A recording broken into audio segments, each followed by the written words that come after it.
una po nating awitin ay isang awitin na nagpapahayag na ang lahat ng kapurihan at pagsamba ay nararapat lamang sa ating Panginoong Hesukristo. Ang sabi po sa Colossians 1:16-17, "For in Him all things were created, things in heaven and on earth, visible and invisible, whether thrones or powers or rulers or authorities. All things have been created through Him and for Him. He is before all things, and in Him all things hold together." And sa Revelation 4:11, "You are worthy, O Lord and God, to receive glory and honor and power, for you created all things, and by your will they were created and have their being."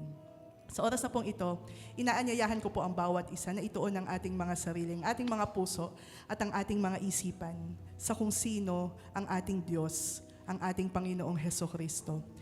He is the one through whom all things were made, the Lamb who was slain, the King of glory, the Lord of it all. Let's give Him the praise that belongs to Him alone.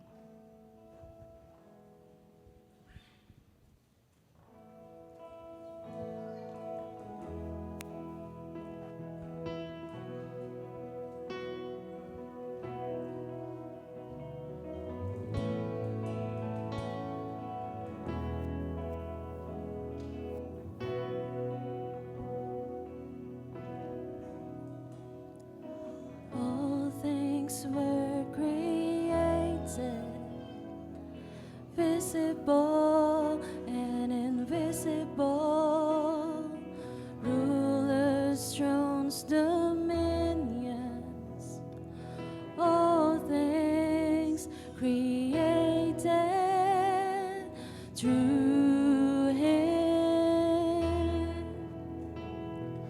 for Him,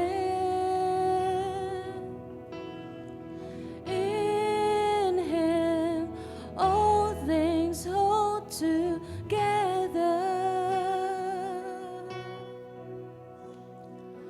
All praise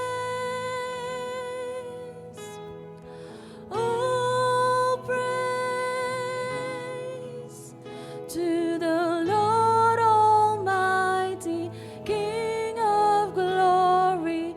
All praise,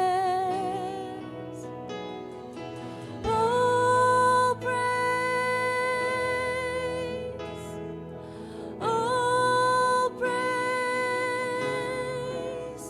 to the Lord Almighty, King of glory. All praise. All things were created, visible and invisible, rulers, thrones, dominions, all things created through Him, for Him, in Him all things hold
po'y manalangin. Ama naming Diyos, kami patuloy na nagpapasalamat at nagpupuri, Panginoon. Tunay nga, O Diyos, na ika'y dakila, ika'y karapat-dapat sa lahat ng aming papuri at pasasalamat. Purihin ka, Panginoon, dahil patuloy kang nagiging mabuti at tunay nga, O Diyos, na ika'y tapat, Panginoon. Maraming salamat po, Panginoon, sa umagang ito na ibinigay niyo po sa amin upang sama-sama po kaming magpuri, magpasalamat sa inyo, Panginoon. Sa aming pag-awit, sa aming pakikinig ng iyong salita, sa aming pananalangin, Panginoon. Nawa, O Diyos, ito ay maituon lamang sa inyong dakilang pangalan. Ikaw ang mapapurihan, Panginoon, sa aming kalagitnaan. Salamat po, O Diyos. Sa iyo po namin binabalik ang pinakamataas na papuri, pagdakila at pagsamba. Sa tanging pangalan ng aming Panginoong Jesus. Amen.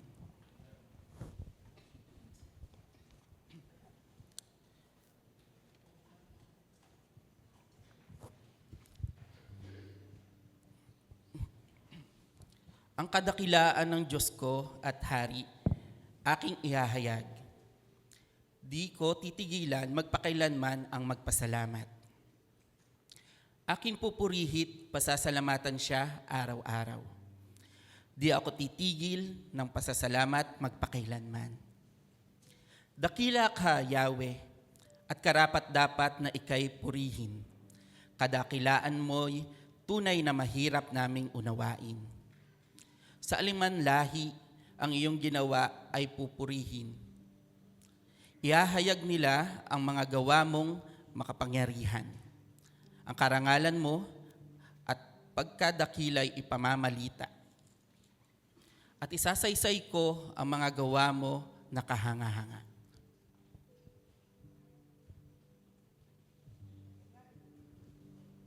Inaanyayahan ko po ang bawat isa na tumayo. At tayo po ay umawit sa ating Diyos. Tunay nga po na ang kadakilaan ng Panginoon ay higit sa lahat. At bagaman po, hindi natin maarok, hindi maarok ng ating kaisipan ang kadakilaan ng Diyos. Ngunit meron po tayong pribilehiyo upang kilalanin siya at upang sambahin siya. So sa po ito, I invite everyone to sing. I encourage everyone to sing. And let's declare, great is the Lord and greatly to be praised. His greatness is unsearchable. Let's sing of His power, His mercy, His faithfulness that never ends. Sama-sama po tayong umawit sa ating Diyos.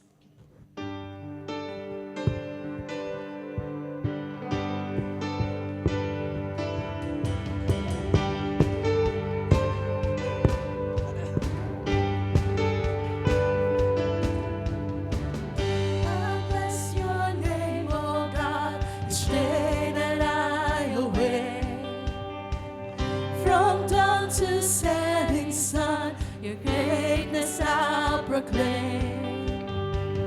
Your glory far exceeds all human thought. So with each breath I'll bless your name, oh God.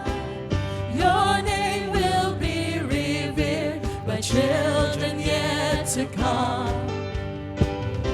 As generation sings of wonders you have done. Your strong and mighty deeds are always near. Oh God, Most High, your name will be revered. How great is the Lord, and greatly to be praised. How great is the Lord our God.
destroyed. Your power will proclaim till Christ descends, and you will reign forever without end. Let's sing, how great is the Lord! How great is the Lord, and greatly to be praised. How great is the Lord our God. How great is the Lord, and greatly to be praised. How great is the Lord our God. How great is the Lord, and greatly to be praised. And greatly to be praised.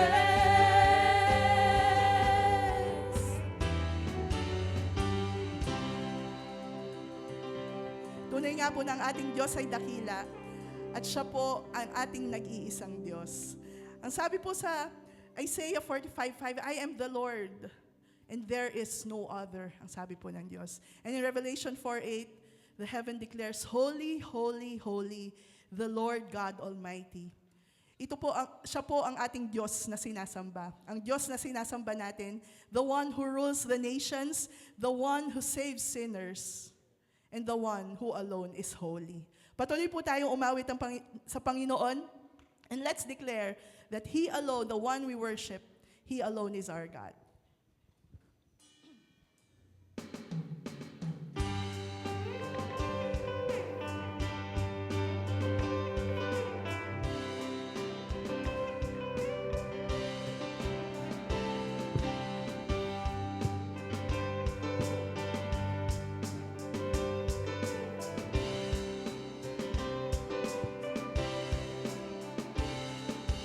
You can light the fires of 1,000 burning suns, blazing in the heavens. There is only one, He is our God. Who commands the nations, building up and tearing down, silencing His rivals. There is only one, He is our God. He is our God. Let's sing holy. Holy, you alone are holy, matchless in your glory, holy God.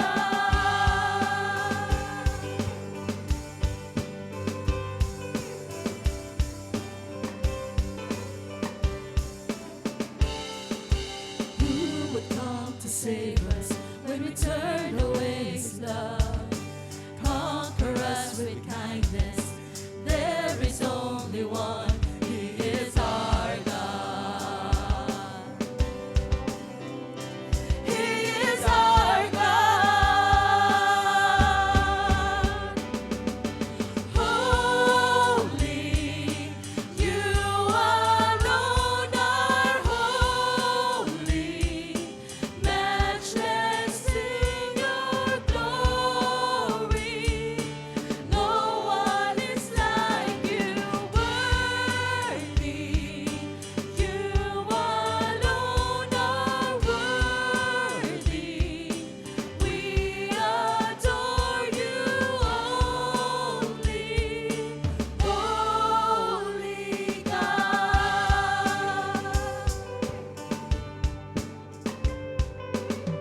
Now to the King on the throne, who was and is to come, and to the Lamb who was slain, be glory. Now to the King on the Now throne. to the King on the throne, who was and is to come, and to the Lamb who was slain, be glory. Now to the King on the throne, who was and is to come, and to the Lamb who was slain, be glory.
Aming Diyos na banal, tunay nga po na wala kang katulad, Panginoon. Ikaw lamang po ang karapat-dapat na tumanggap ng lahat ng papuri at pagsamba.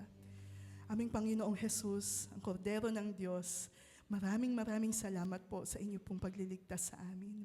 Sa inyo pong pagtubos, Panginoon, sa amin, Lord God, sa pagbabayad ng aming mga kasalanan, at sa pribilehiyo, Panginoon, na maging anak mo. Aming Diyos, Ama, maraming salamat po. Lord, we continue to sing to you, Lord God. And may our hearts be filled, Lord, with praises and worship. At maipahayag namin ito ng patuloy sa pamamagitan po ng aming mga labi, sa pamamagitan po ng aming mga bibig, ng aming mga awitin, O Diyos. You alone are worthy of all glory and honor and praise, Jesus. We praise you, Lord God.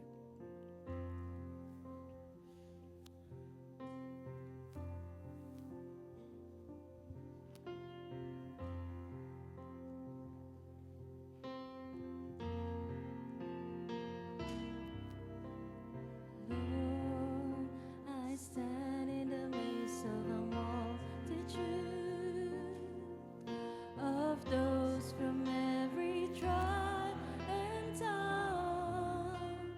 We are your people, redeemed by your blood, rescued from death by your love.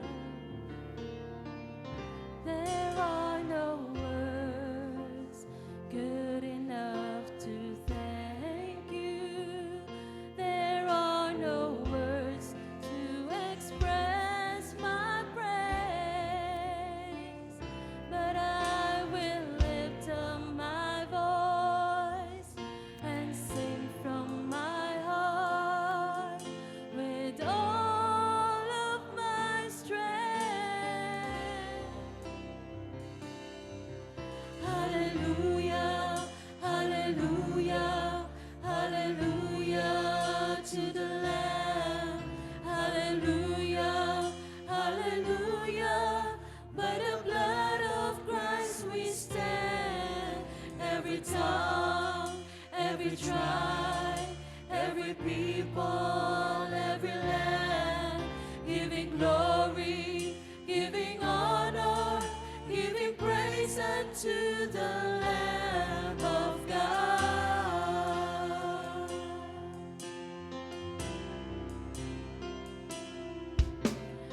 Lord, we stand by grace in your presence, cleansed by the blood of the Lamb. We are your children, called by your name.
karapat-dapat na tumanggap ng lahat ng papuri at pagsamba.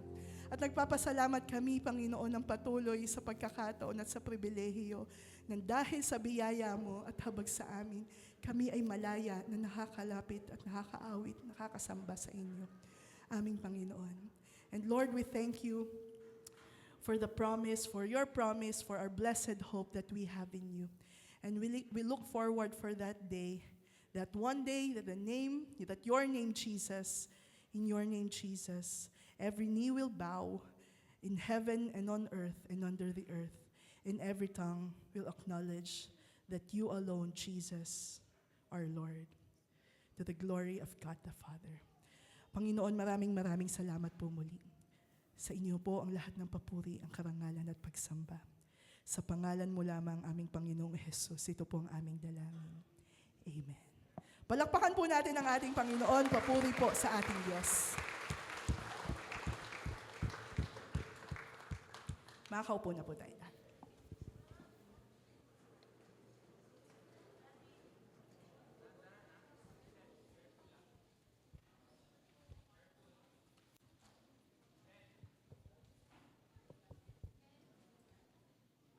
Purihin po ang ating Panginoon. Inaanyahan ko po ang mga kids po natin na pumunta dito sa harap upang ating ipanalangin.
Sama-sama po natin ipanalangin ang ating mga kids. And let's pray. Tunay nga, O Diyos, na ikay mabuti, Panginoon. At Lord, tunay nga, O Diyos, na sa inyo galing, Panginoon, ang mga bata, Panginoon. Ito'y blessing mula sa inyo. At Lord, purihin ka, Panginoon, dahil muli, Panginoon, ay magkakaroon, Panginoon, ng kids na mag-aaral ng iyong salita, Panginoon. Tulungan niyo nga po, O Diyos, sila na lumaki, na mayroong banal na pagkatakot sa inyo at pagkakilala sa inyo, O Diyos.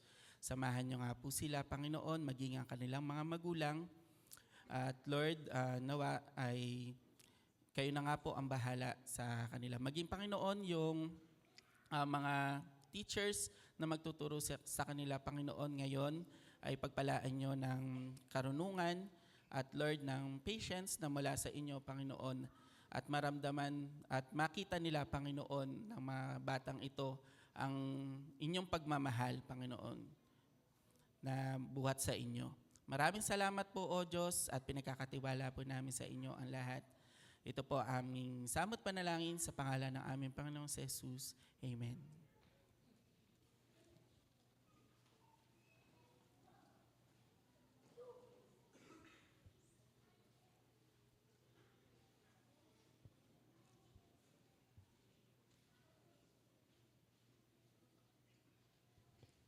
Manatili po tayo sa diwa ng ating pananalangin. Dumako po tayo sa ating mga prayer concerns. Patuloy natin panalangin ang Let's pray for protection and strength to all missionaries. At patuloy din natin panalangin yung ongoing Bible studies ng ating iglesia at ang evangelism ministry at mga nangunguna dito. Patuloy din natin panalangin ang bawat isa sa ating iglesia na patuloy na lumago sa pag-ibig ng nabuhat sa ating Panginoon at maglingkod ng tapat sa Kanya. Patuloy din natin panalangin ang ating mga kabataan sa kanilang spiritual growth. So sama-sama po tayong manalangin at idulog ito sa ating Panginoon.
Tayo po'y manalangin. Ama naming Diyos, kami ay nagpupuri at nagpapakumbaba sa inyong harapan at inaalay ang lahat ng aming mga prayers.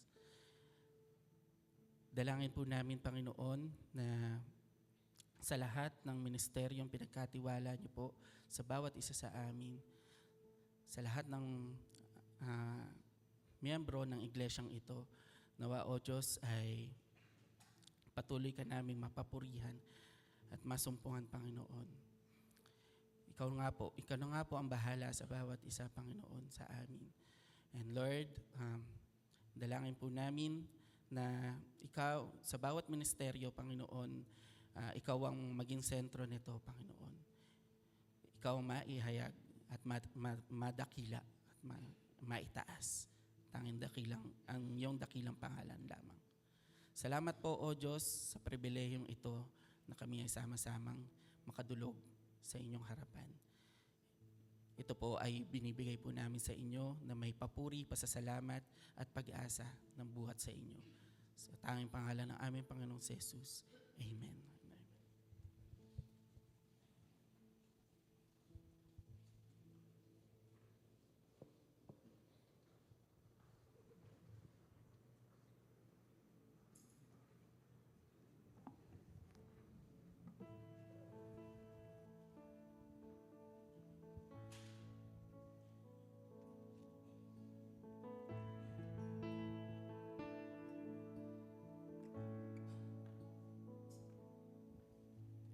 Prepare our hearts, O God. Help us to receive. Break the heart and stony ground. Help our unbelief.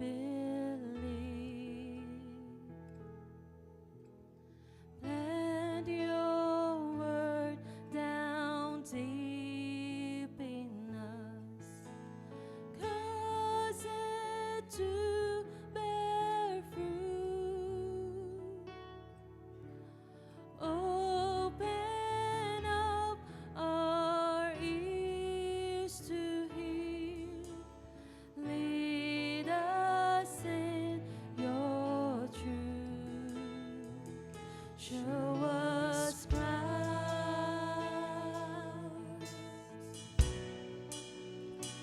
Show us Christ.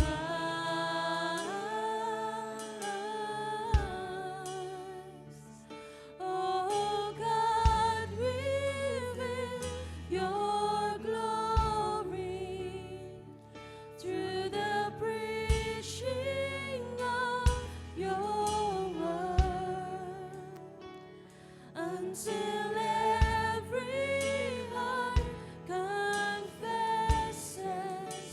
Christ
Inaanyahan ko po ang bawat isa na tayo po tumayo. At buksan po natin ang ating dalang Biblia sa 2 Korinto, Kabanata 5, mga talata 18 hanggang 21. 2 Corinthians chapter 5, verse 18 to 21.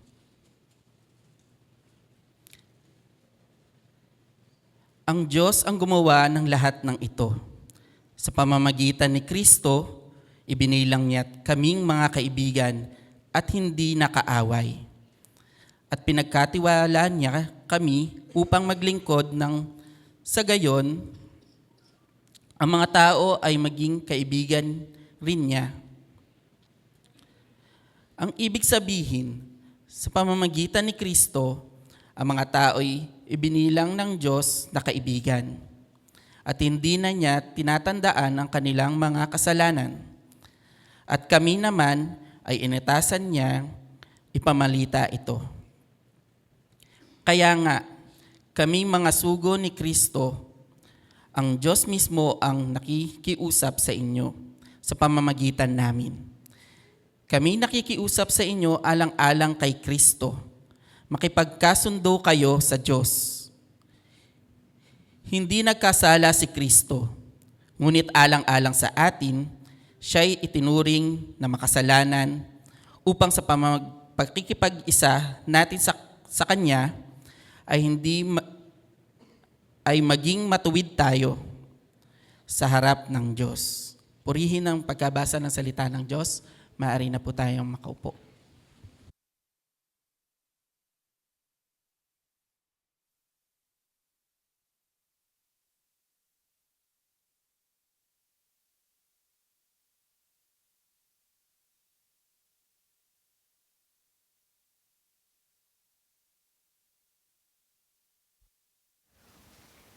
Check. Magandang umaga po sa inyong lahat. Samahan niyo po ako sa panalangin. Aming Ama, kami po ay nagpapasalamat sa ganitong pagkakataon na kami nagkasama-sama upang sambahin kayo. Salamat po sa iyong banal na salita na patuloy na nagpapahayag ng iyong sarili sa amin, ng iyong kalooban, at ng nais ninyong gawin namin. Hiniling po namin, O Diyos, sa amin pong pagbubulay ng iyong banal na salita ay mangusap kayo sa amin at kayo po, Diyos, ang maluwalhati sa pamamagitan ng ganitong pagsamba. Panginoon, maraming salamat po muli. Isamahan niyo kami gaya ng pangako ninyo, kayong kumilos sa bawat isa sa amin sa puso't isipan namin. Maraming salamat po sa pangalan po ng Panginoong Yesus. Amen. Buksan po natin ating mga Bible sa 2 Corinthians chapter 5, verse 18 hanggang 21. Yan po ang tatalakayin natin, yung binasa kanina ni Kuya Aris. Ang mensahe po na ito ay nagpapahayag ng ginawa ng Diyos at ng nais gawin ng Diyos. O nais ng Diyos na gawin natin. Kaugnay ng kanyang ginawa para sa katuparan ng kanyang layunin sa mundong ito. Interestingly, merong binanggit si Apostle Paul dyan na tayo ay mga representatives, tayo ay mga ambassadors ng Panginoon sa mga tao, na parang ang Diyos mismo ang nangungusap para sa atin. Hindi madali mag-represent ng somebody who is higher than you. Hindi madali na mag-represent at kumausap sa maraming tao, humarap sa maraming tao, na alam mo ay you're representing somebody else.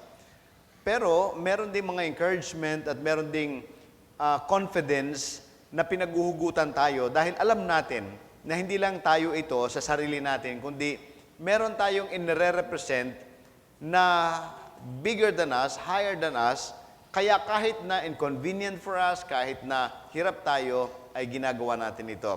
Isa ho sa mga karanasan ko yan sapagkat lately, madalas na kailangan kong makihalubilo sa ibang tao at yan ang isa sa pinakaayaw ko na makikisama ka sa mga taong hindi mo kilala at mga taong tinitingala mo at pagkatapos kinakailangan mong humarap sa kanila at makisama sa kanila at makipag-usap sa kanila At minsan kailangan mo magsalita sa harap nila hanggat maaari gusto kong magtago.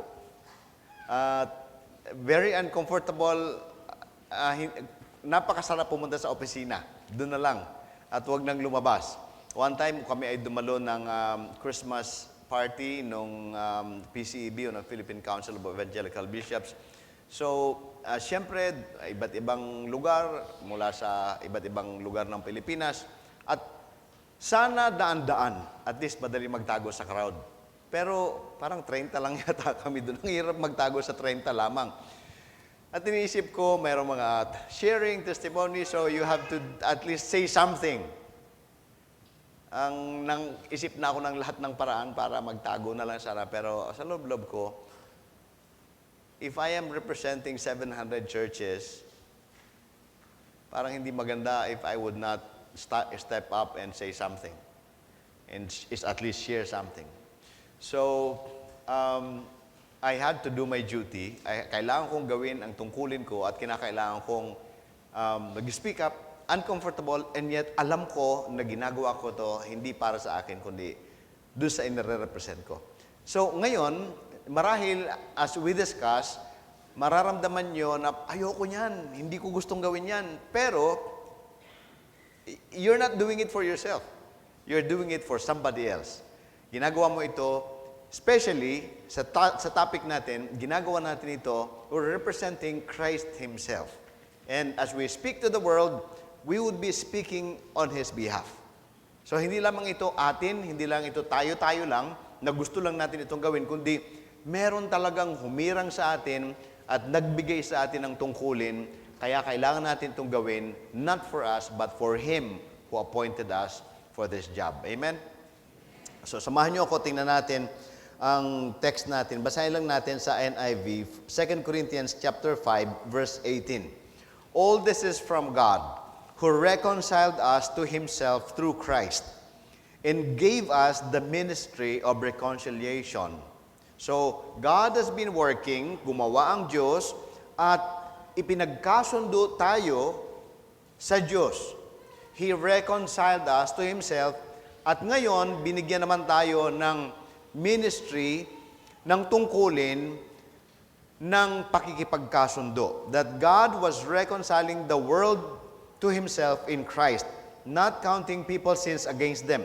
And He has committed to us the message of reconciliation. Binigyan niya tayo ng tungkulin na makipagkasundo sa Diyos matapos tayong ipagkasundo mismo sa Diyos. Ngayon, in turn, tayo naman binigyan ng tungkulin at binigyan din tayo hindi lamang ng posisyon o ng trabaho, kundi binigyan din tayo ng mensahe. Kung anong sasabihin natin, paano natin gagawin ito? Kaya verse 20, we are therefore Christ's ambassadors as though God were making His appeal through us. Na parang ang Diyos na mismo ang nakikipag-usap sa mga tao sa pamamagitan natin. We implore you on Christ's behalf, be reconciled to God. God made Him who had no sin to be sin for us so that in Him we might become the righteousness of God. So, tingnan po muna natin, una, bilang mga ambassadors ng Panginoon, as a church, bilang isang grupo ng mga mananampalataya na nire-represent natin si Kristo sa mundong ito, tingnan muna natin, ano yung ginawa ng Diyos at mamaya tingnan natin, ano yung gawain na pinagagawa sa atin ng Diyos. Una, tayo ho ay ipinagkasundo ng Diyos mismo sa Kanya. Kumilos muna siya sa atin. Of course, si Apostle Paul, dito sa text natin, nagsasalita siya not for everybody, but for himself. So, parang personal testimony ni Apostle Paul ito, pero ang katotohanan ito ay angkop din sa atin sapagkat tayo ay ipinagkasundo din muna ng Diyos sa Kanyang sarili. Sabi ni Apostle Paul, verse 18, ang Diyos ang gumawa sa lahat ng ito sa pamamagitan ni Kristo, ibinilang niya akong kaibigan at di nakaaway.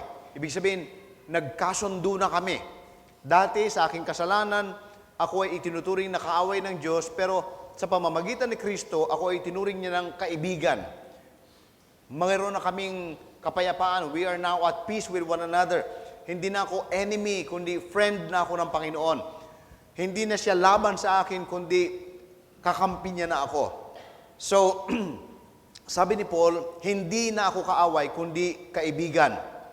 Yan ang ginawa ng Panginoon kay Apostle Paul at yan din ang ginawa sa atin ng Panginoon. Romans chapter 5, yan ang ginawa sa atin ng Panginoon. When Jesus died on the cross, demonstrating God's love for us, itinuring na tayo ng Diyos, hindi na kaaway, kundi mga kaibigan niya na. Hindi lang kaibigan, kundi mga tagapagmana na, mga anak ng Diyos na tagapagmana ng kanyang kaharian. Ganyan ang ginawa sa atin ng Panginoon. So, totoo ito kay Apostle Pablo, totoo ito sa lahat ng mananampalataya. Ginawa tayo ng Diyos sa mga kaibigan niya. Nagkasundo tayo. Pangalawa, ang ginawa ng Diyos, hindi lang siya nakipagkasundo sa atin, continuously nakikipagkasundo ang Diyos sa lahat ng tao. Yan ang ginagawa ng Diyos ngayon.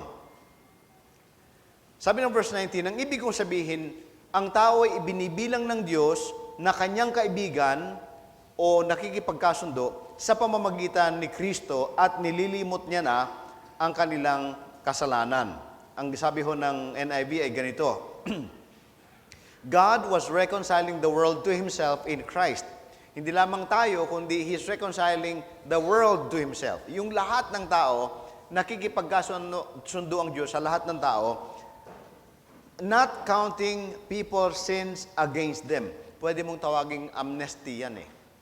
Yung bang may kasalanan ka, dapat mong pagbayaran, pero hindi mo naman kayang bayaran. Eh kaso gusto ng Diyos na maging maayos kayo. So ang ginawa niya, si Kristo ang nagbayad ng ating kasalanan para bayad ng ating kasalanan and therefore, yung reconciliation would happen. Kaya, anuman ang kasalanan mo, you can now go to Christ and say, because Jesus died on the cross, I am free. Hindi na ako po pwedeng singilin pa sapagkat may nagbayad na ng aking kasalanan. So, sa pamamagitan ni Kristo, nagkaroon ng amnesty yan. Nagkaroon ng, if you would only come to God now, you can avail of that forgiveness. Sapagkat si Kristo ay namatay para sa buong sanlibutan. So, may window ang amnesty, di ba? Halimbawa, yung pagbabayad ng buwis, halimbawa, sa gobyerno, hindi mo alam na kailangan mo magbayad ng buwis, ang dami mo na palang kasalanan, tapos halagpas ulo na pala yung bayarin mo. Tapos biglang may nag-announce na itong taon pong ito, merong amnesty. Lahat ho ng mga may-ari ng lupa o businesses ay po pwedeng i-update ang kanilang records, wala na hong bayad. Now, if you would come within that period, you can avail of that amnesty. Pero kung halimbawa, hanggang December ang amnesty, pumunta ka ng January, sabihin, naku, sayang naman po. Dapat po wala kayong babayaran last year kung inayos nyo lang po agad ang records ninyo. Alam mo, we are in a period of grace ngayon. Mula nung namatay si Kristo sa krus, He died for us, He died for the world, and may tuturing natin na itong grace period, ito yung period of grace. You can, or anyone can avail of that blood of Christ, of that payment for our sins. Hanggang kailan bukas ang langit? At least bago tayo mamatay. Or at least bago dumating si Kristo. So we have to make sure that you come to the Lord and avail of that blood of Christ that was shed for your sins. So, ang ginagawa ng Diyos ay ito. He is no longer counting people's sins against them. Hindi niya na sinisingil, hindi niya na pinananagot yung mga tao sa kanilang mga kasalanan. Nililimot na niya ang kanilang mga kasalanan. So, in other words, tinawag tayo ng Diyos, pinagkasundo tayo sa Kanya, at hindi lamang tayo kundi ang buong sanlibutan. Now, parang nahuhulog na dyan kung ano ang next step natin. Ang tanong ay, ano naman yung pinagagawa ng Diyos sa atin ngayon? Ano ang role natin dyan sa ginagawa ng Diyos ng pakikipagkasundo sa buong sanlibutan? Ano yung role natin na naunang tinawag ng Panginoon?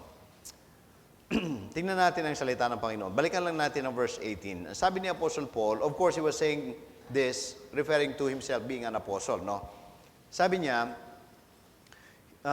all this is from God who reconciled us to Himself through Christ and gave us the ministry of reconciliation. So, hinirang niya ako upang panumbalikin sa Kanya ang mga tao. He was speaking for Himself. And then, later on, sinabi din niya na ipinagkatiwala sa kanya yung hindi lamang yung ministry but also the message of reconciliation. Kaya nga, he is pleading to people to be reconciled to God. Now, itong bagay na ito, again, ay totoo din, hindi lamang kay Apostle Pablo, kundi sa lahat ng mga naunang mananampalataya. Dahil, ang gawain talaga na binigay sa atin ng Panginoon, ang nature nito, makikita natin yan sa scriptures, ay ang strategy ng Panginoon ay passing on, paglilipat at paglilipat kung ano man ang personal ninyong karanasan. Magbigay ako sa inyo ng example. Nung tinawag ng Panginoon sa Abraham, sabi ng Panginoon kay Abraham, hinirang kita, alam ko that you will be a great nation because I will make you a great nation. Pinili kita para turuan mo ang iyong anak at ang iyong magiging anak o magiging anak ng mga anak mo to fear the Lord. Ibig sabihin, nung tinawag niya sa Abraham, Genesis chapter 12 pa lang, nasa isip ng Diyos, etong si Abraham, magkakaanak, dapat turuan niya yung kanyang anak na sumunod sa Diyos at yung mga anak niya, turuan din yung magiging anak nila na sumunod sa Diyos at matakot sa Diyos. I mean, that's the strategy. Yan ang paraan ng Diyos. Simpleng-simple. And then, may mga command sa scriptures. Halimbawa, pagdating sa New Testament, ano ang command ng Panginoon sa mga tatay? Turuan ninyo ang inyong mga anak sa instructions of the Lord. Yung Shema, yung Deuteronomy chapter 6, na paulit-ulit na sinasabi ng mga Hudyo, memorize ng lahat ng Hudyo. Hear, O Israel, the Lord is one. Love the Lord your God with all your heart, with all your soul, with all your strength. And yung loving God, impress them on your children. Talk about them when you walk along the road, or when you sit down, or when you lie down, or when you get up. Ibig sabihin, talk about loving God. Talk about the commandments of the Lord. Wherever you go, whatever you're doing, talk about God with your children. In other words, ang strategy, ang kalooban talaga ng Diyos, ang plano talaga at pamamaraan ng Diyos, ay pag pumili siya, hindi lang nagtumitigil doon sa mga pinili niya at sa mga inililigtas niya ang mensahe. Now, another example would be Timothy. Isipin natin, saan ang galing yon? Well, ang sabi ni Paul, alam ko na yung pananampalatayang nasa iyo na nagmula pa sa iyong lola na si Lois at si Eunice, nagkabaligtad ko yata, is also living in you. So, and then, hindi lamang biological, pagdating ng 2 Timothy chapter 2 verse 2, the things that you have heard from me, lahat ng narinig mo sa akin, sabihin, Paul, Timothy, you teach them to the reliable men. You can also teach others. So passing on. Matthew chapter 28, everything that I've commanded you, teach them. Make disciples of all nations. Ibig sabihin, from the very beginning ng pagkatawag ng Diyos sa tao para magkaroon ng Israel, and at this point in time, pagtawag ng Panginoon sa mga apostles para magkaroon ng church, pag tinignan mo yung pattern, very simple lang pattern. Lahat ng nakakilala sa Diyos ay inaasahan ng Diyos na mamahalin ng taong yan ang Diyos, magiging matapat sa Kanya, at ililipat yan sa mga anak nila at sa ibang tao na pupwede rin maglipat sa iba, and that's exactly the reason why we are here. Dahil merong mga tao na matapos makakilala, isinuko ang kanilang buhay, pumunta sila sa Pilipinas, tinalikuran ang marangyang buhay sa ibang bansa, namuhay dito at pagkatapos ay nagbahagi ng salita ng Diyos, nagkaroon ng TCBC. Yan din ang ginawa ni Kristo. Iniwan niya ang langit, pumunta sa lupa, nagkatawang tao, He came to seek and save the lost. At yan ang naging pattern ng lahat ng mananampalataya. At yan ang pattern na sinusundan natin. Yan din ang dahilan kung bakit marami sa inyo ang lumalabas, nagba-Bible study, kahit walang bayad, walang napapala sa mundong ito, pero you keep on sharing the gospel, going out, you share the gospel to your friends, to your classmates, to your workmates. And why do you do that?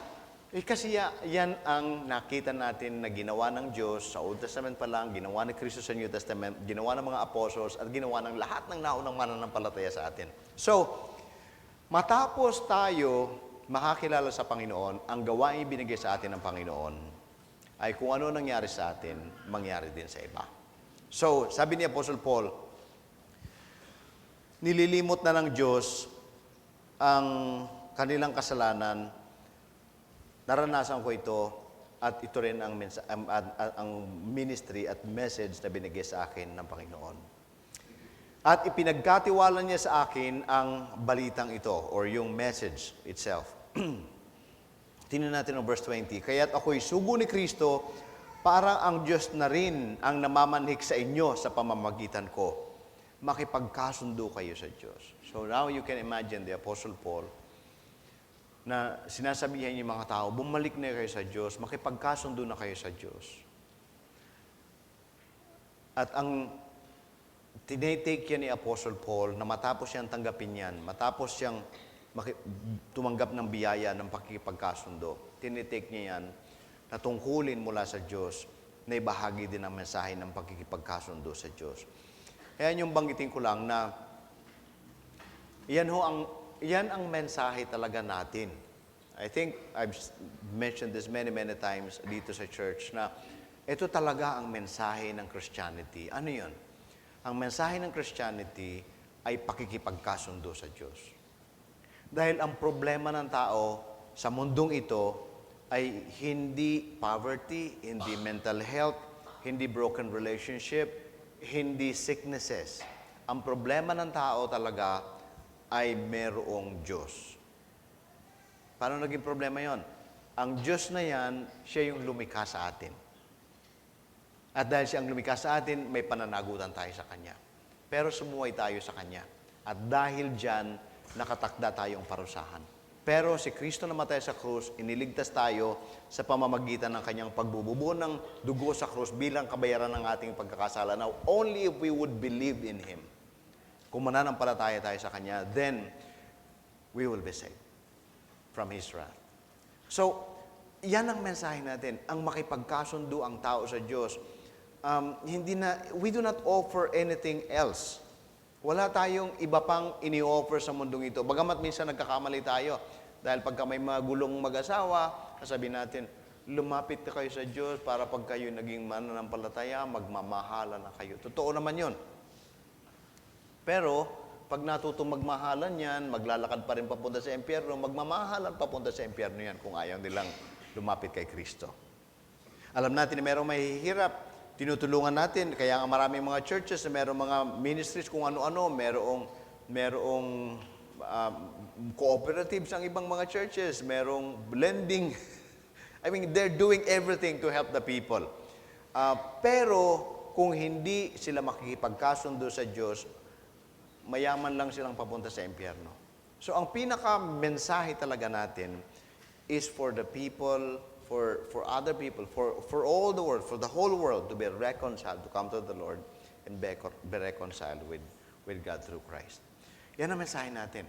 Makipagkasundo na kayo sa Diyos. At habang nakikipag-usap tayo sa tao at sinasabi natin, makipagkasundo na kayo sa Diyos, we're doing that not for ourselves, not for church membership, not for any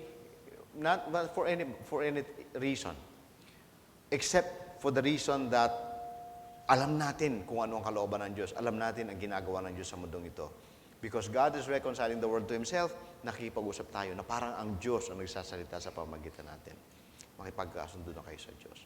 Now, alam naman natin na hindi magsasalita ang Diyos mula sa langit, di ba? Naalala nyo ang request ng mayaman, Panginoon, or kay Abraham pala, pwede po bang buhayin nyo si Lazarus? Pabalikin nyo doon. At pagkatapos, sabihan yung mga kapatid ko. Anong sagot? Naroon sa kanila ang mga sinulat ni Moises. Ano yun? Bible. Naroon sa kanila ang Bible. Ngayon, kung hindi sila makikinig sa Bible, kahit mabuhay ang patay, gusto niyo ba may mag-iba? Gusto ba may kumatok sa inyong galing sementeryo? Sabi po, mag-Bible study po tayo, galing lang po ako dun. May sasabihin ko sa inyo. Wala namang, at hindi yun ang paraan ng Diyos. Ang paraan ng Diyos, binigyan niya sa atin ng kanyang salita, pumili siya ng mga tao, na una niyang iniligtas, at ito ang kanyang mga iniligtas, sila naman ang gagamitin ng Diyos na ipasa sa iba yung mensahe ng kaligtasan. That's how simple the strategy. Ganyan lang kasimple. At yan ang ginagawa ng Diyos. Now, tingnan lang muna natin, at dito yung last portion ng message natin. Ano yung motivation natin? Kasi hindi madaling hindi madaling maging consistent. Alam mo, yung bago kang mananampalataya, lahat ng mga taong nakikita mo na hindi pa mananampalataya, isip mo na kung mapapahamak sila, kawawa sila, kailangan share sila ng gospel. After 2 years, yung mga kamag-anak ko, sishare ko sila ng gospel, yung mga kaibigan ko. Yung hindi ko kilala, pabayaan mo na muna sila. Iba na may mga kamag-anak din naman yan, so sila na lang. After 5 years, after 10 years, nakakainis itong mga taong ito, ayaw naman lang makinig. Yung dati passionate ka, ngayon ayaw mo na. Bahala kayo kung ayaw nyo manampalataya sa Panginoon. Kanya-kanya tayo ng buhay. I mean, you lose that passion and sometimes you get discouraged. At sa totoo lang, marami yung Christians ang hindi nagsishare ng gospel. At ito masakit. Marami hong magagaling na Kristiyano. At sakala lang nila magagaling sila.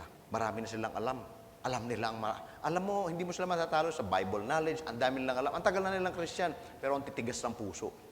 Anong ibig sabihin ng titigas ng puso? Wala. They are not even moved by the truth that people are perishing. Wala. Ang sabihin nila, kung maliligtas sila. Mag-share ako hindi ng gospel. Oo naman, alam naman namin na hindi ka ang tagapagligtas, pero clearly, you're commanded by God Himself to pass on this love of God and share the good news of salvation. Ang dami ko nakikita ganun. Ang matitigas na ang puso.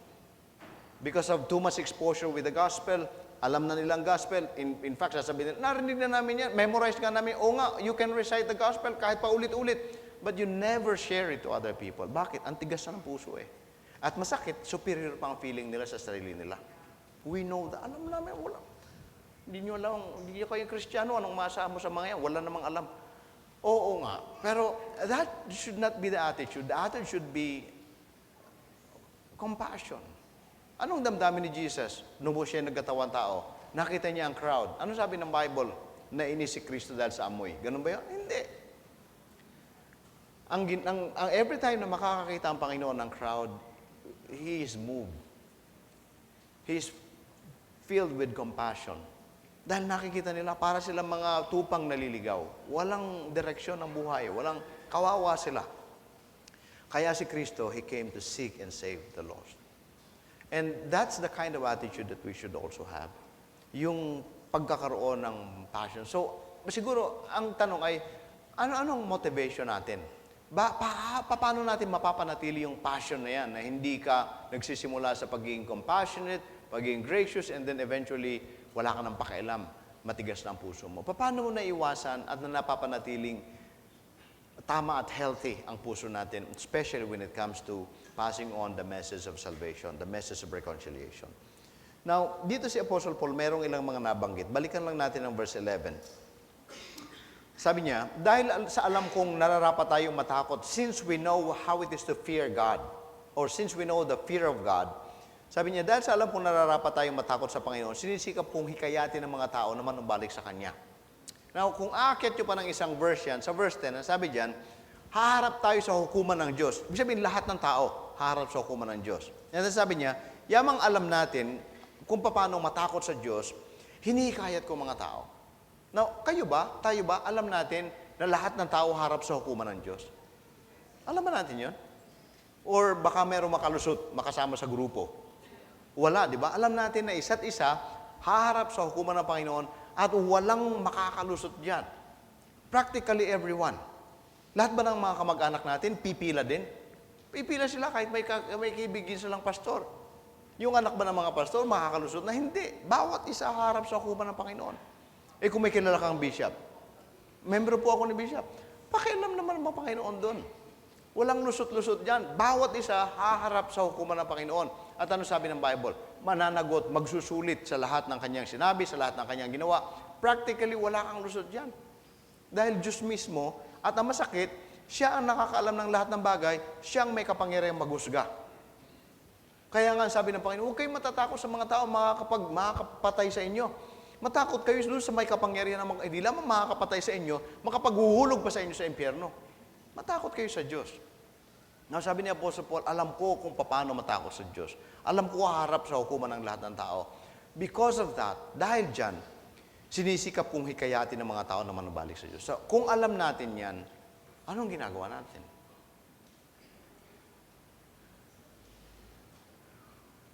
Alam mo, sa amin nung nakaraan, parang ngayon nakaburol pa yata, meron kaming isa sa mga unang bumabati sa amin. Dahil nung ginagawa yung bahay, ay yung kalsada sa bahay, wala kaming parking. So, nakipark kami doon sa, merong area lang doon na po pwede makipark. Merong matanda doon na unang bumati sa amin. So, kwentuhan, dito kayo magpark. So, matagal kami nagpa-park doon. So, madalas nakakakwentuhan namin. And then, last week, namatay na. So, sumilip kami, piningtinan namin.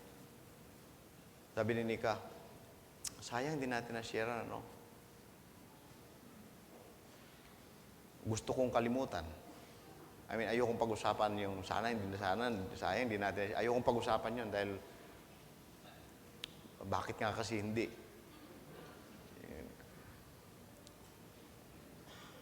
Ang hirap alisin sa isip na that person probably is now standing before God or has already stood before God and received His verdict. Ang hirap isipin nun. Tapos may isipin natin na I was at the birthday last week. Sabi niya, 8 kami magkakapatid, pero 7 na lang kami. Isa yung wala na. Hindi ko, sabi ng may birthday, hindi ko masabi na sumalangit nawa dahil hindi siya mananampalataya. And she was saying it like nothing. Pero mag-pause muna tayo sandali. Teka muna, ano sabi mo?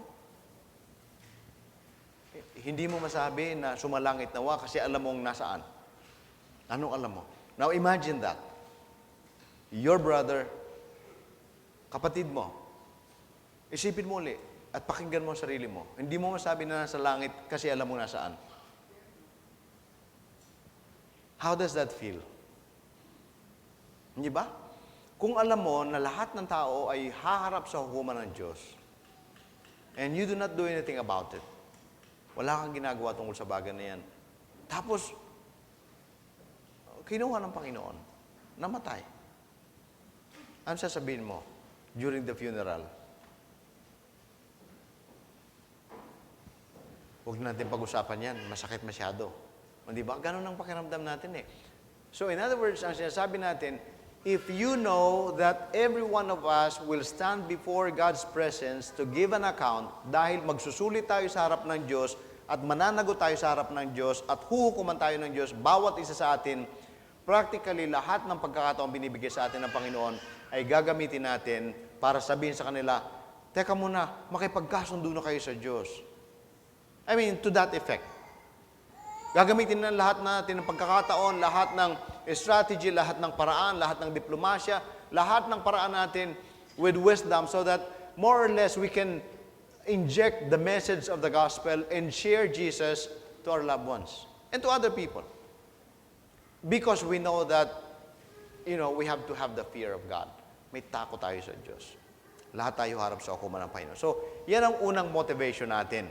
Hindi naman una at pangatlo, kundi that's one of the motivations, very strong motivation na meron tayo. Dahil alam natin na ang buhay ng tao hindi nagtatapos sa mundong ito. Alam natin may langit, may impyerno. At kung hindi naging mananampalataya ni Kristo ang isang tao, they will perish in hell. So that's one motivation. Pangalawang motivation natin ay yung pag-ibig ng Diyos. Yung pag-ibig ng Diyos. Bago natin basahin ang verse 14, makikita natin yung memorize ng lahat.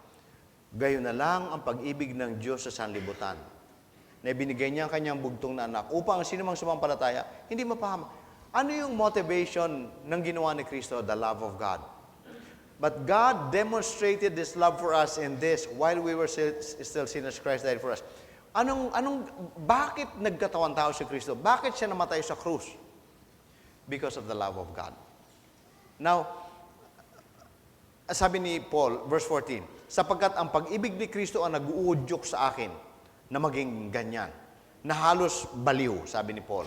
Sabi niya, some of you were thinking, wala na naman ako sa katinuan. Hayaan nyo na, sabi niya. Yan ang nag-uudyok sa akin na magkaganyan. Ngayong malaman kong siya'y namatay para sa lahat. So, kapag na-realize natin na ang Diyos ay nagmahal at nagmahal siya, for God so loved the world, then we should also have that kind of love for the world. Hindi yung pagmamahal sa sanlibutan na makasalanan, kundi compassion and love for people who are perishing because of their sins. Hindi lamang tayo merong takot sa paghukom, kundi meron din tayong realization doon sa pagmamahal ng Diyos at dahil alam nating mahal ng Diyos ang tao. Hindi lamang ang Diyos na galit ang Diyos. Parusahan ko kayo, ihuhulog ko kayo sa impyerno dahil sa inyong kasalanan. Hindi lang ganun ang Diyos, kundi God at the same time is so loving that He gave His one and only Son so that whoever would believe in Him would not perish anymore. Now, paano malalaman ng tao yan? Paano ma-realize ng tao yan? Na meron palang namatay sa krus para sa akin. Kita nila na merong krus. Nagsusot pa sila ng krus. Pero hindi nila naintindihan kung ano yon. Sino nakakaintindi niyan? Yung nakaranas ng pagpapatawad ng Diyos. Yung nakaranas personal na minahal siya ng Diyos.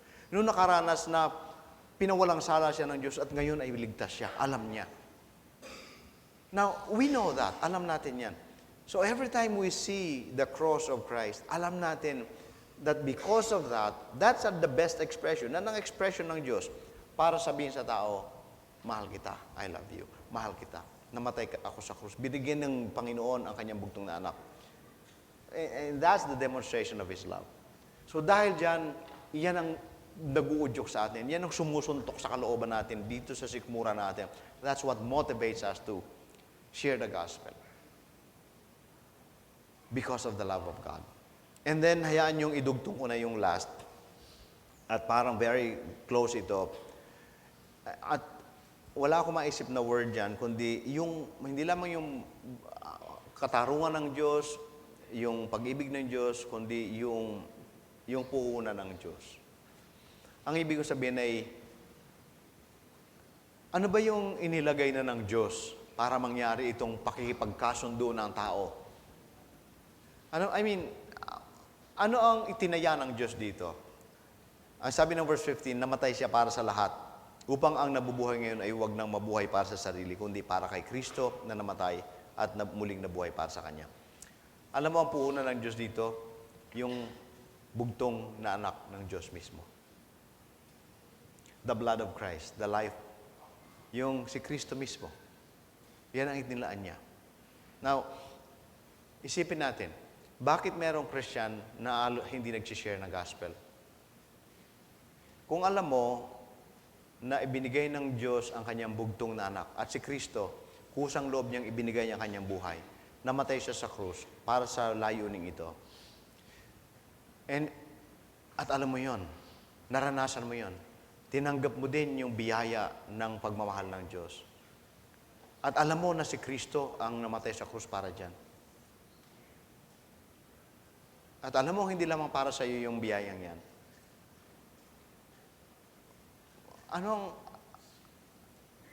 Pag tinanong ka, ano ang pangarap mo sa buhay mo? Anong gusto mong gawin sa mundong ito? Kung alam mong si Kristo ay namatay, nagkatawang tao, ipinanganak sa mundong ito, at nabuhay siya para sa layuning ito, at tatanungin ka, anong purpose mo sa buhay? Gusto ko pong maging piloto. Ayos yan. Pero parang hindi si Kristo namatay sa krus para maging piloto ka lang. Magpiloto ka kung gusto mo maging piloto, pero huwag mong kalimutan na ang trabaho ng Diyos at gustong magawin ng Diyos ay ang hikayatin ng lahat ng tao para makipagkasundo sa Kanya. So bilang piloto, magpatotoo ka. Gusto ko pong maging presidente ng Pilipinas. Gusto ko pong maging vlogger. Di maging vlogger ka kung gusto mo. Pero, huwag mong kalimutan ng layunin ng buhay. Kung layunin talaga ng buhay ang pag-uusapan, walang ibang layunin ng buhay sa mundo. Tandaan natin, lahat ng pangarap natin, lahat ng pinupurso natin, wala namang kwenta lahat yan pagdating sa langit eh. Pag humarap ka na sa hukuman ng Diyos, sabihin, dito ka, nakapagtayo ka kasi ng malaking business. Yumaman ka kasi kaya dito ka sa pilang ito. Ikaw, mataas ang recognition mo dahil marami kang naabot sa lupa, dito ka. O ikaw, vulcanizer, doon ka na lang. Walang ganon. Pare-pareho lang. Sa totoo lang, naiisip-isip ko yan. Dito pa lang sa lupa, pantay-pantay na halos eh. Sinasabi natin, iba yung mataas ang pinag-aralan, iba yung mayaman, iba yung may impluwensya. Pag tinamaan ka ng sakit, pare-pareho tayo. Naisip mo ba yun? Inisip ko, pag nandun ako sa bahay, masaya-masaya ako sa bahay namin. I mean, hindi naman ako nagkukumpara sa iba dahil siyempre pag nagkumpara ako, ayaw ko na sa bahay namin. Pero dahil hindi ako nagkukumpara, masaya-masaya ako. Pag nandun ako doon sa mga damuhan at naglagay ako ng table doon at naglagay ako ng kape at may nilagang saba, parang Don Ronel na ang pakiramdam ko. Okay na ako doon. Masaya-masaya na ako. At marami pa akong pangarap. Magtatanim ako ng Bermuda dito, ng Carabao grass doon, ng papaya dito, pag nagtagulan. Ang dami kong pangarap sa ganun. Masaya ako doon. Masaya. Pero inisip ko, pag naramdaman ko, masakit ang dibdib ko Parang naisip ko yung hangal ngayong gabi. Sabi, Lord naman.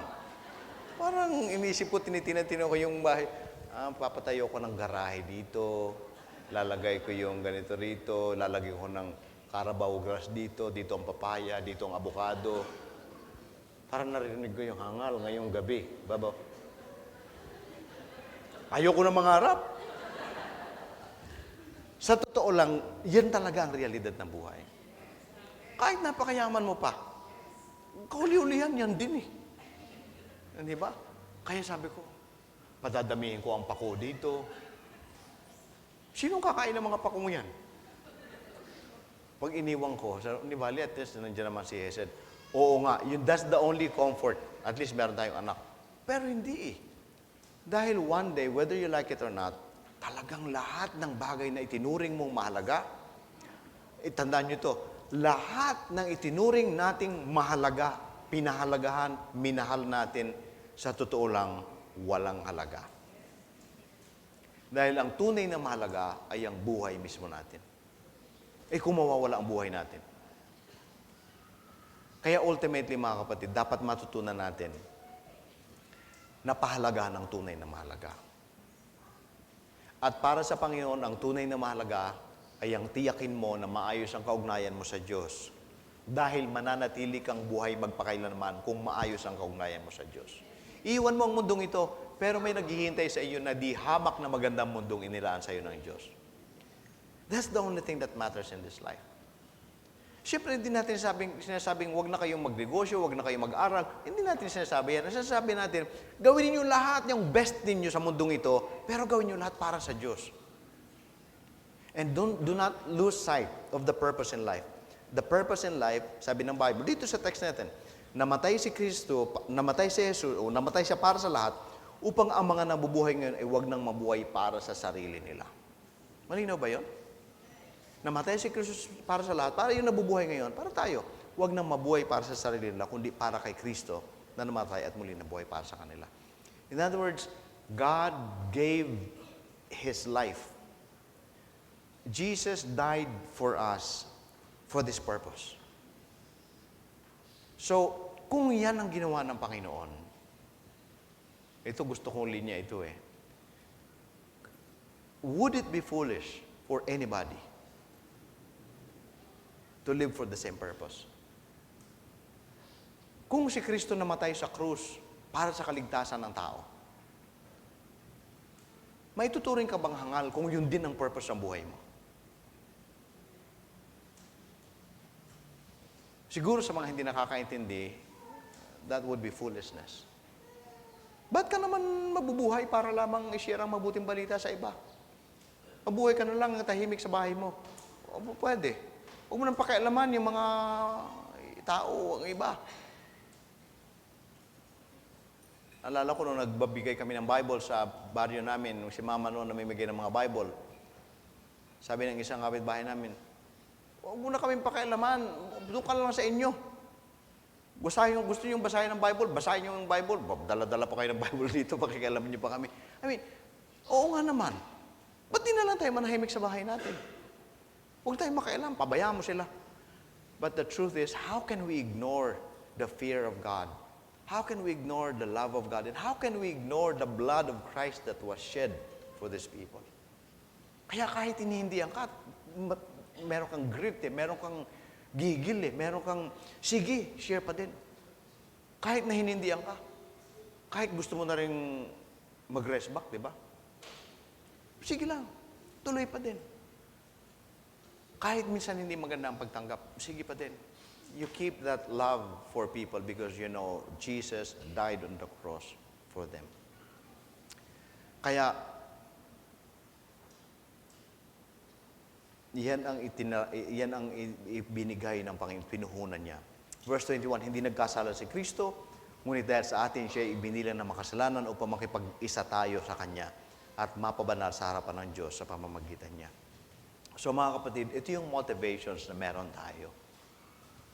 Kung bakit na lang ganun ang challenge sa atin to represent Christ, na parang ang Diyos na mismo ang nakikipag-usap sa mundo sa pamamagitan natin.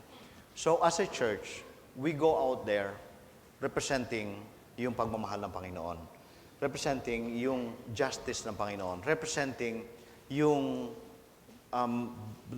ginawa ni Kristo para sa atin. Now, hindi ko alam kung nalagay dyan sa PowerPoint, yung ilang application points. Number 1, let us be faithful to our calling as Christ ambassadors. Let us keep our testimony worthy of this calling.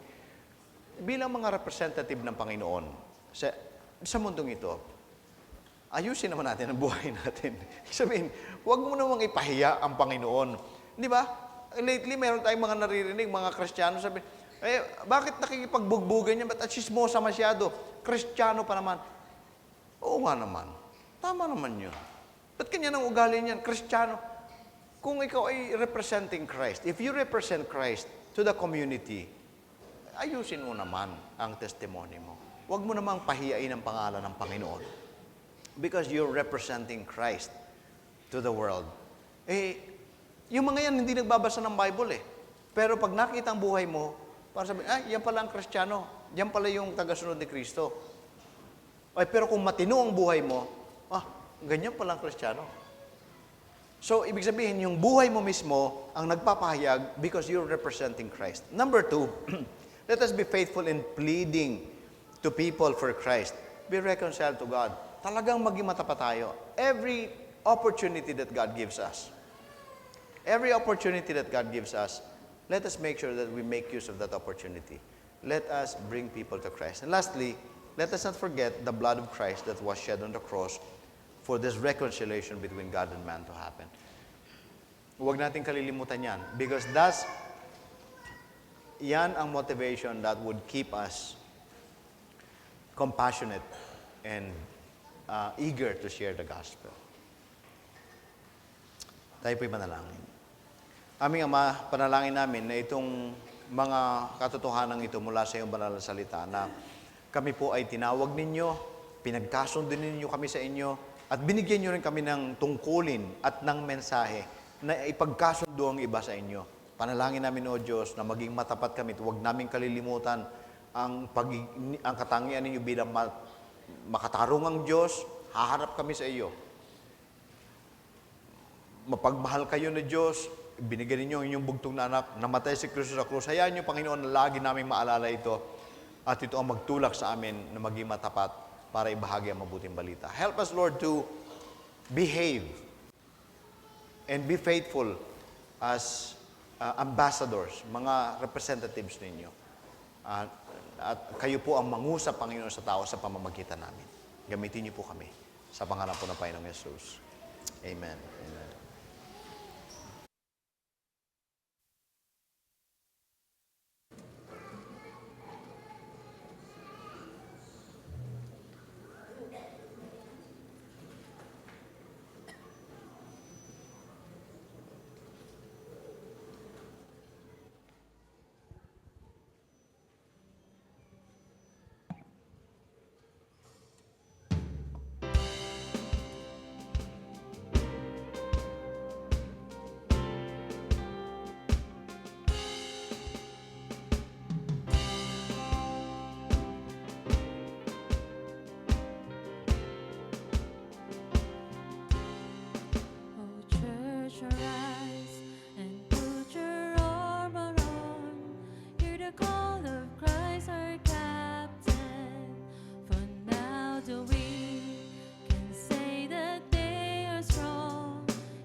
reaching out to those in darkness.